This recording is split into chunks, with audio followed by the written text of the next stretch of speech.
অন্যতম আকর্ষণীয় আধ্যাত্মিক ধার্মিক চিন্তা চর্চারে এক আকর্ষণীয় অনুষ্ঠান বারোশালাল যিটো অনুষ্ঠান এই অনুষ্ঠানটো ইতিমধ্যে অন্তর্গত হওয়ার পিছত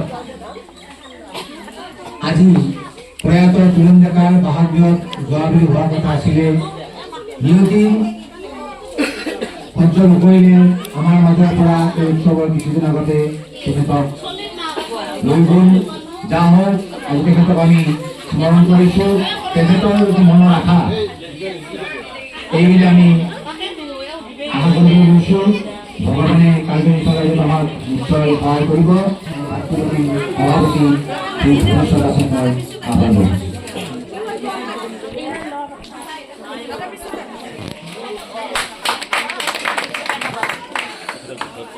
এতিয়া সন্মানীয় লক্ষ্য তেখেতৰ ধাৰ্মিক আধ্যাত্মিক ভাওন ৰখাৰ কাৰণে মই বহুতো আগ্ৰহী।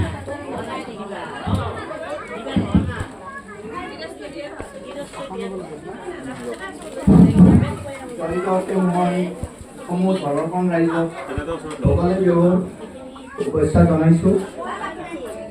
আচলতে আজি আমি যিটো অনুষ্ঠান পৰ্বত ইয়াত উপস্থিত হৈছোঁ এইটো আগতে মোৰ বোধেৰে এটা আছিলে যে গৰখীয়া মানে প্ৰত্যেক ঘৰতে মানে পাতিছিল যে গৰখীয়া আমি গৰখীয়া খাওঁ বুলি কওঁ, গৰখীয়া খাবা আৰু কিন্তু কালক্ৰমত বা যিয়ে নহওক বৰ্তমান আজি 17 বছৰ হ'ল আমাৰ ৰাইজৰ সহায় সহযোগ তথা কৰ্মকৰ্তাসকলৰ অশেষ চেষ্টাত এতিয়া এঘৰ মানুহৰ পৰা এই 12 গোপাল প্ৰত্যাগমন কৰি আমি আমাৰ গৰখীয়া থানলৈ লৈ যোৱা হয়। গৰখীয়া থানৰ এটা বৃহৎ মহত্ব আছে, কাৰণ তাত আমি জানোতে আমি থাকোঁতে আমি গম পাওঁ যে যিঘৰ মানুহৰ ঘৰত গৰু গাই জাগাইছিলে, নতুবা কাৰোবাৰ গৰু হেৰাইছিলে, সেই তাত তেতিয়া ভোগ দিয়া হৈছিলে।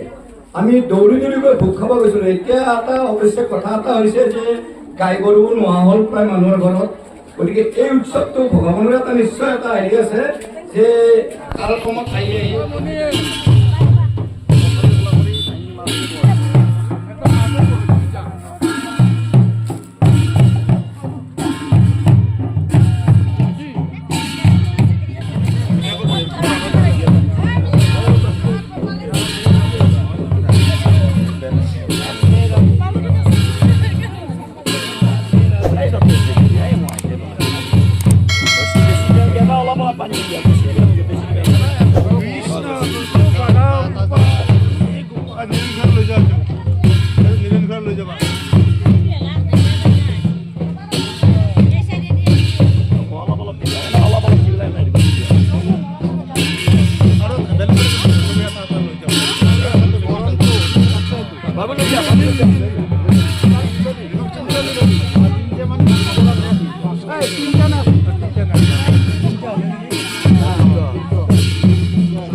সভাপতি সন্মানীয় লোহিত কলিতাদেৱে কৈছে যে এইখন থানৰ অৱস্থাটো আগতে যিটো আছিল, আগৰ যিসকল ব্যক্তি এতিয়া দেখা পাইছে কেনেকুৱা হৈছে, এই ক্ষেত্ৰত যিটো সভাঘৰ, এই সভাঘৰ সম্পৰ্কে আমি বৰতোলা কীৰ্তন ঘৰত এখন সভা পাতিছিলোঁ। আৰু তাৰ পৰা তেখেতক ফোন কৰিছিলোঁ যে এখন চালিৰ তেখেতে টিং দিব লাগে। সেই সময়তে তেখেতে এখন চালৰ সম্পূৰ্ণ টিং দিছে আৰু আনখন চালৰ আমাৰ প্ৰয়াত গণেশ কলিতাৰ সন্তান হৰেশ্বৰ কলিতা দিছিলে। যাওক, এই হিচাপে তেখেতৰ দীৰ্ঘায়ু চেষ্টা কামনা কৰিছোঁ আৰু ভৱিষ্যতলৈ আমি তেখেতৰ সহায় সহযোগিতা কামনা কৰিছোঁ। আৰু তেখেতক আমি মহাপ্ৰভুৰ তলৰ স্থানত ৰাজহুৱা বেটা সম্বোধনা যাচিম, মৰম যাচিম এখন আমাৰ অসমীয়া স্বাভিমান গামোচাৰে। আৰু তেখেতক সম্বোধন যাচিব আমাৰ এইবাৰ উৎসৱ পৰিচালনা সমিতিৰ সম্পাদক শ্ৰী দণ্ডেশ্বৰ বৰ্মা।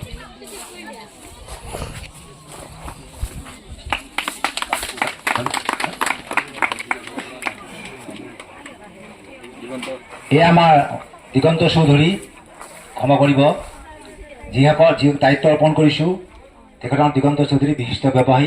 তেখেতৰ বিহংখন মই আগতে কৈছোঁৱে। আমি কাৰ্যসূচী তেখেতক দায়িত্ব অৰ্পণ কৰিছোঁ যদিও তেখেতৰ কাৰ্যসূচী ৰূপায়ণ হ'ব ঠিক আমাৰ নাম উদ্বোধনৰ পিছত, ঠিক নাম ডকাৰ আগমুহূৰ্তত তেখেতক কৈ থলোঁ, তেখেতৰ ক'বলগীয়া ক'ব। আৰু তেখেতৰ ক'বলগীয়া মনোভাৱখিনি কোৱাৰ কাৰণে মই মাইক্ৰফোন ত্যাগ কৰিছোঁ। শুভেচ্ছা জ্ঞাপন কৰিছোঁ। এইখন থানৰ বিষয়ে মই বিশেষ ক'ব লগা নাই। আমি যেতিয়া সৰু আছিলোঁ তেতিয়া আমি এইখন থানক গোৰ্খা ঢাপ বুলি কৈছিলোঁ। আমি তাত আমাৰ এখন ফিল্ড আছে আগত, আপুনি পাইছে নিশ্চয়, আহঁতৰ তল বুলি কওঁ, বুঢ়া আহঁতৰ তল বুলি কৈছিলোঁ। তাতে আমি খেলি থাকোঁ। আই মাইসকলে ভোক লৈ আহে, আমি দৌৰি আহোঁ। ইয়াতে কদম গছ এডাল আছিলে, কদম গছৰ খোলোমতে আমাৰ গোপাল গোহাঁই আছিলে। আমি সকলোৱে মানিছিলোঁ আহি সেৱা লওঁ, ভোগ খাওঁ। আজি গৈ গৈ আমাৰ গৰখীয়া ঢাপ হ'ল, বহুত উন্নত হ'ল। আৰু প্ৰবাদ আছে, যেতিয়া আমাৰ গৰু হেৰাই, পোৱালি হেৰাই, ৰাইজে সকলোৱে ইয়াতে ভগৱানৰ নাম লৈ কিনে কয় যে আমি কল এথোক দিম, কিছুমানে কয় ভোগ দিম, তেনেকুৱা ক'লে পোৱা যায়। আমাৰ দেউতাহঁতেও তেনেকুৱা কৰিছিলে, সকলোৱে কৰিছিলে। আমাৰ এইখন বহুত স্মৃতি থকা থান হয়। আৰু ভৱিষ্যতলৈও বিচাৰোঁ এই থানখন দুবক দুপে উঠি আহক। আৰু আমিও কথা দিছোঁ, যেতিয়ালৈকে পৰা অৱস্থাত থাকোঁ, ভালে থাকোঁ, সুস্থ শৰীৰে থাকোঁ, তেতিয়ালৈকে এই থানখনক কোনোদিনে পিছ পৰিব নিদিওঁ। নাগৰ নাম প্ৰদৰ্শন পৰিৱেশন। আমি ইতিমধ্যে অসমৰ এগৰাকী বিশিষ্ট নাগৰ নামৰ শিল্পী হীৰামণি বৈশ্য ৰঙিয়াৰ তেখেতক আমন্ত্ৰণ জনাইছিলোঁ। তেখেতে সঠিক সময়ত আহি পাইছে, কিন্তু আমাৰ কাৰ্যসূচী অকণমান দীঘলীয়া হোৱাৰ বাবে আমি সঠিক সময়ত নাম আৰম্ভ কৰিব নোৱাৰিলোঁ। তাৰ পৰা আমি অলপ মাপ চাইছোঁ। এই অনুষ্ঠানটি মুকলি কৰাৰ কাৰণে, উদ্বোধন কৰাৰ কাৰণে আমি দায়িত্ব অৰ্পণ কৰিছিলোঁ সন্মানীয় মোৰ ককাইদেউ পুলিন লহকৰদেৱ। তেখেতক আমি কি বুলি ক'ম, আমাৰ জনাই জানে, তথাপিতো ক'ব লাগিব। তেখেত গুৱাহাটী বৰ্তমান নিবাসী, আমাৰ হানেকুছিৰ প্ৰবাসী। তেখেতে যেতিয়াৰ পৰা গম পাইছে যে হানেকুছি গাঁৱত বা এই বৃহত্তৰ অঞ্চলত কিবা অনুষ্ঠান হয়, যদি তেখেতে নিমন্ত্ৰণটো পাইছে, যিকোনো পৰা ৰক্ষা কৰিছে। আৰু তেখেতৰ সৰ্ববৃহৎ যি ধৰণে পাৰে তেখেতে সহায় কৰি আহিছে। আজিৰ যে পবিত্ৰ গোপাল গৰখীয়া থান, এই গৰখীয়া থানৰো ফুলৰ পকীকৰণত তেখেতৰ যথেষ্ট অৱদান আছে। আমি এই হিচাপতে তেখেতক শলাগিছোঁ। আগত দিনো তেখেতৰ পৰা আমি পাম।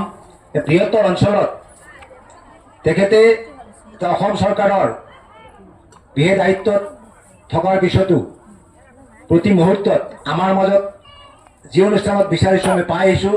আজিও আমি তেখেতক ঘৰলৈ যাওঁতে তেখেতে আহিব নোৱাৰে বুলি কৈছিলে, কাৰণ তেখেত ততাতৈয়াকৈ যাব, কাৰণ তেখেতৰ পুত্ৰ বাহিৰত থাকে। তেখেত আজি ফ্লাইটত যাব, তেখেতেই আগবঢ়াই থ'ব আৰ্জালৈ। তথাপি আমাৰ নিমন্ত্ৰণ ৰক্ষাই নহয়, তেখেতে আচলতে গাঁৱৰ মৰম এৰিব নোৱাৰি তেখেতে আমাৰ উপস্থিত হৈছে। আপোনালোকে জানে যে আমাৰ ইয়াত এখন বৃহত্তৰ বৰভাগ বনভাগ আঞ্চলিক ৰঙালী বিহু হয়। এই বিহুত আগত দিনত আমাৰ এখন ফুলাম গামোচাৰে সম্ভাষণ যাচিব বিচাৰিছোঁ। সম্ভাষণ যাচিব এইবেল উৎসৱ পৰিচালনা সমিতিৰ কাৰ্যকৰী সভাপতি তথা এই নামদল দাতাৰ পিতৃ শ্ৰী দিলীপ চৌধুৰী।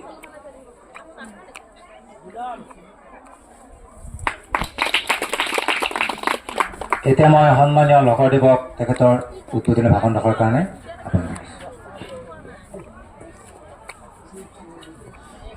শ্ৰদ্ধাৰ ধৰ্মৱান ৰাইজ, পোনপ্ৰথমে মই গোপাল গোহাঁই মহাপ্ৰভুৰ শ্ৰীচৰণত কোটি কোটি প্ৰণাম জনাইছোঁ।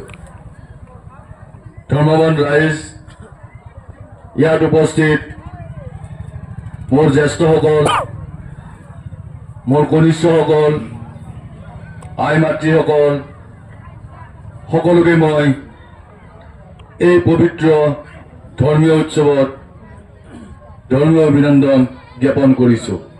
লগতে মই আমাৰ নামদলটিকো মই ধৰ্মীয় অভিনন্দন জ্ঞাপন কৰিলোঁ। শ্ৰদ্ধা ধৰ্মৱান ৰাইজ, এই গৰখীয়া থানৰ ইতিবৃত্ত মই হয়তো বিশেষভাৱে নাজানো, খালি এটাই মনত পৰে, ইয়াত যেতিয়া আমি সৰুতে পঢ়ি আছিলোঁ, ইয়াত মাজে মাজে ভোগ খাবলৈ দৌৰি দৌৰি আহিছিলোঁ পথাৰৰ মাজেদি। খুব ফূৰ্তি লাগিছিল, খুব আনন্দ পাইছিল। কিন্তু এতিয়া আমি দেখা পালোঁ আমাৰ আজি বোধহয় 17 বছৰ হ'ল, এতিয়া 17 বছৰ পাৰ হ'ল, এতিয়া 18 বছৰ ভৰি দিছেহি। এই যিটো আমাৰ মাঘৰ 4 তাৰিখে যিটো উৎসৱ কৰা যায়, সেইটোত সকলোৰে যিটো দেখা পাইছোঁ সহায় সহযোগিতা তথা উপস্থিতি বছৰে বছৰে বাঢ়ি গৈ আছে। আৰু এই অনুষ্ঠানটিত মই উন্নতি দেখা পালে খুব ভাল লাগে, খুব আনন্দ পাওঁ। সকলোৰে ধৰ্মৰ প্ৰতি যিটো আনুগত্য বাঢ়িব দেখা পালে খুব আনন্দ পাওঁ। শ্ৰদ্ধা ৰাইজ, বৰ্তমান আমাৰ চাৰিওদিশে খালি দেখা পাওঁ অ'ত মাৰপিট, ইটোৱে সিটোক দেখিব নোৱাৰা, বিভিন্ন ধৰণৰ কুচক্ৰ, বিভিন্ন ধৰণৰ অৰিয়াৱৰি, এইবিলাকৰ মাজত আমাৰ যদি উদ্ধাৰ কৰিব লগা আছে তেতিয়াহ'লে আমাৰ মালিক পৰম পুৰুষ মহাপ্ৰভুৱে আমাক সহায় কৰিব লাগিব। ফুলাম গামোচাৰে আমি আদৰণি জনাব আমাৰ অন্যতম কাৰ্যকৰ্তা আছে অঞ্জন লহকৰ। এয়া সন্মানীয় অৰুণ ডেকাদেৱ। ৰাজনৈতিক পথাৰখনত এটি মনৰ আশা লৈ দৌৰি আছে। আমি আশা কৰিম যদি তেখেতে উঠাই যাব পাৰে, ফলৱৰ্তী হয়, আমাৰ এই গৌৰৱ, হানেগেচিৰ গৌৰৱ, সেয়ে তেখেতক আমি ৰাইজৰ বাবে এটা চিনাকি দিয়াৰ এটা সুযোগ পাইছোঁ। আৰু এই চেগতে আজি পবিত্ৰ দিনত তেখেতক ফুলাম গামোচাৰে এখন সম্বৰ্ধনা যাচিব আমাৰ মন্দিৰ পৰিচালনা সমিতিৰ সভাপতি ভুৱনেশ্বৰ দাস।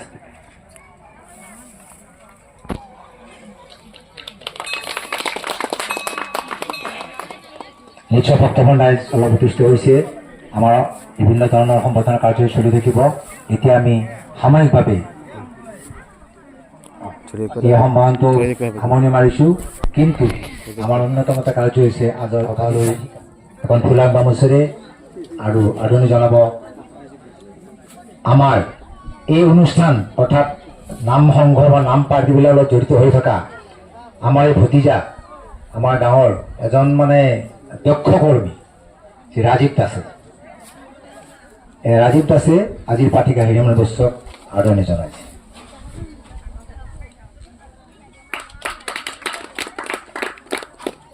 এতিয়া আমি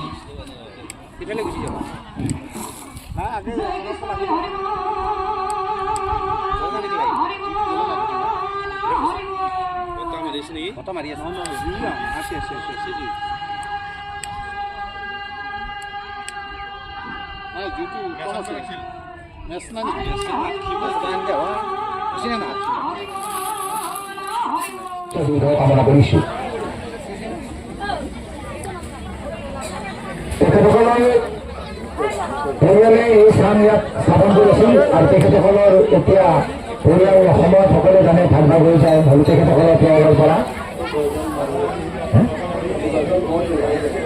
আৰু এটি সুখৰ সময় মই গম পালোঁ। জাষ্ট এইমাত্ৰ তেখেতে ক'লে ককাইদেউ বিমান চৌধুৰীয়ে এই যিডাল গছত আমি প্ৰভুক আমি সেৱা কৰি আছোঁ, এই গছডাল বোলে এখেতে নিজে ৰোৱা। বিমান চৌধুৰীয়ে তেখেতে প্ৰকাশ কৰিলে। আৰু এটি কথা কম যে ইয়াৰ চাৰিবেৰৰ কাৰণে ব্যৱস্থা কৰিছোঁ। ইতিমধ্যে আমাৰ আজি নাম উদ্বোধন ডাঙৰীয়া পুলিন নকৰদেৱে আমালৈ 51,000 নগদ টকা আগবঢ়াইছে। তেখেতক আমি এই চবতে ধন্যবাদ জ্ঞাপন কৰিছোঁ। আৰু যিসকল ভক্তবান ৰাইজে আমাক কেনেধৰণৰ দান দিব পাৰে ইয়াত আমাৰ কাৰ্যালয়ত ক'ব। ভক্তবান ৰাইজৰ আকৃতি আমি ৰাখিছোঁ। যিসকলে ভোট দিছিল তেখেতসকলে প্ৰসাদ ভোট লোৱাৰ পিছত, গ্ৰহণ কৰাৰ পিছত কাৰ্যালয়ৰ পৰা তেখেতসকলে ভোগৰ পাত্ৰ যেন লৈ যায়, কোনে যেন নিশ্চয় কৰে। এইটো মই পৰিচালনা সমিতিৰ তৰফৰ পৰা অনুৰোধ ৰাখিছোঁ।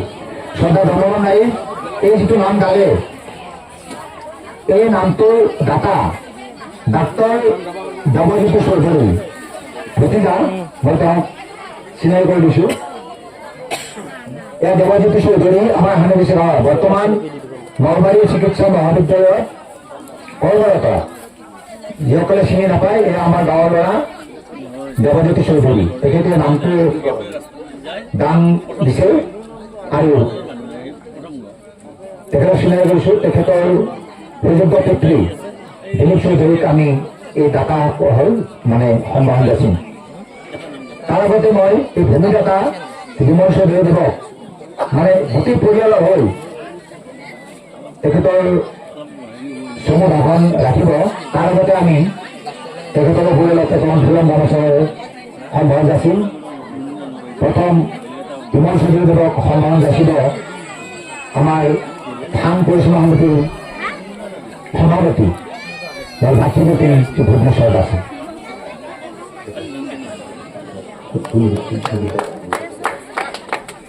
তেখেতৰ পৰিয়ালৰ মোৰ বন্ধু দেৱজিৎ চৌধুৰী তেখেতৰ ভাতৃ। তেখেতক এখন ফুলাম গামোচাৰে সম্ভাষণ যাচিব আমাৰ অন্যতম উদ্যোক্তা দিলীপ ভৰালীয়ে।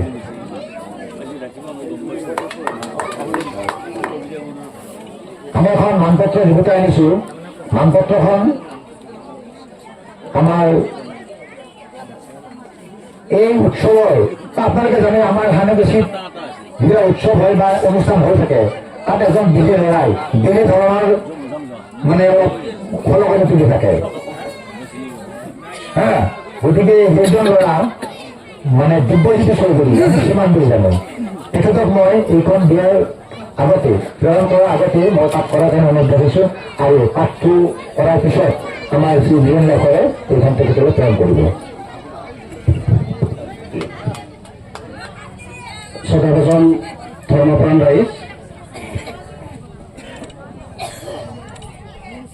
হানেগুচি শ্ৰী শ্ৰী গৰখীয়া গোপাল থানলৈ আগবঢ়োৱা ভূমিৰ বাবে আমাৰ উদযাপন সমিতি লগতে গোপাল থান পৰিচালনা সমিতিৰ উদ্যোগত ভূমিদাতা পৰিয়াললৈ আমি এখন সম্বৰ্ধনা পত্ৰ যুগুত কৰিছোঁ। মই ৰাইজৰ জ্ঞাতাৰ্থে পাঠ কৰি দিছোঁ। হানেগুচি শ্ৰী শ্ৰী গৰখীয়া গোপাল থান, ডাকঘৰ হানেগুচি, জিলা নলবাৰী, অসম। তাৰিখ 4 মাঘ 1432 ভাস্কৰাব্দ, 18 জানুৱাৰী 2026 ইংৰাজী। হানেগুচি শ্ৰী শ্ৰী গৰখীয়া গোপাল থানৰ ঘৰৰ বাবে আগবঢ়োৱা ভূমিৰ বাবে প্ৰয়াত ভৱেন্দ্ৰ চৌধুৰী আৰু আইলতা চৌধুৰীৰ পৰিয়ালবৰ্গলৈ সম্বৰ্ধনা শ্ৰদ্ধা জনাইছোঁ।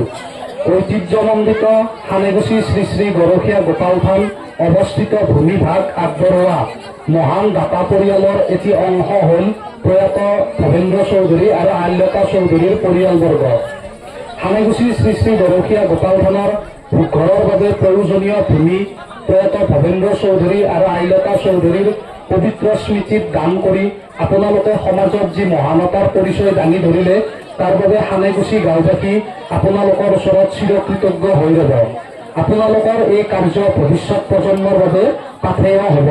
প্ৰয়াত ভৱেন্দ্ৰ চৌধুৰী আৰু আইলতা চৌধুৰীৰ পৰিয়ালৰ সদৌতি সদস্যৰে সুস্বাস্থ্যৰ লগতে দীৰ্ঘায়ু কামনা কৰি ভগৱানৰ ওচৰত প্ৰাৰ্থনা জনালোঁ। শ্ৰদ্ধাৰে শ্ৰী ভুৱনেশ্বৰ দাস সভাপতি, শ্ৰী তপন জিতু লহকৰ সম্পাদক গোপাল থান পৰিচালনা সমিতি, শ্ৰী পুলিন তালুকদাৰ সভাপতি, শ্ৰী দিলীপ চৌধুৰী কাৰ্যকৰী সভাপতি, শ্ৰী দণ্ডেশ্বৰ বৰ্মন সম্পাদক, শ্ৰী জিতু লহকৰ, শ্ৰী ধীমানজ্যোতি চৌধুৰী সহ সম্পাদক, অষ্টাদশ বাৰ্ষিক শ্ৰী শ্ৰী গৰখীয়া গোপাল থান উৎসৱ পৰিচালনা সমিতি। মই পৰিয়ালবৰ্গক আমাৰ উদযাপন সমিতিৰ সন্মানীয় সভাপতি মাননীয় পুলিন তালুকদাৰ আৰু থান পৰিচালনা সমিতিৰ সন্মানীয় সভাপতি মাননীয় ভুৱনেশ্বৰ দাসদেৱক সম্বৰ্ধনা পত্ৰখনি প্ৰদান কৰিবলৈ অনুৰোধ জনালোঁ।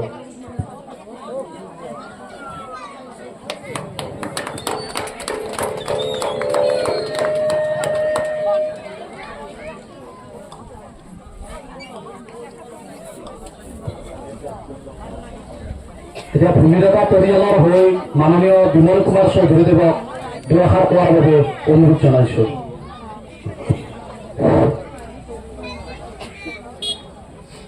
শ্ৰদ্ধেয়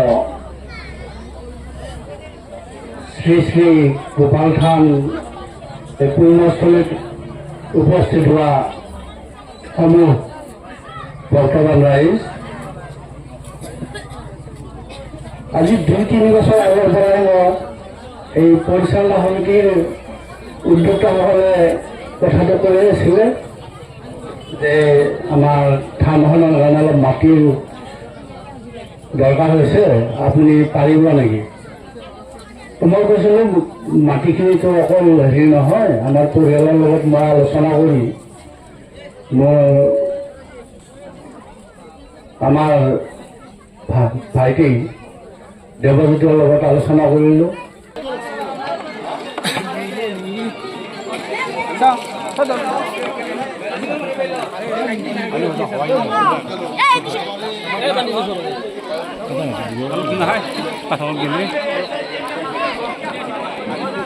Dime,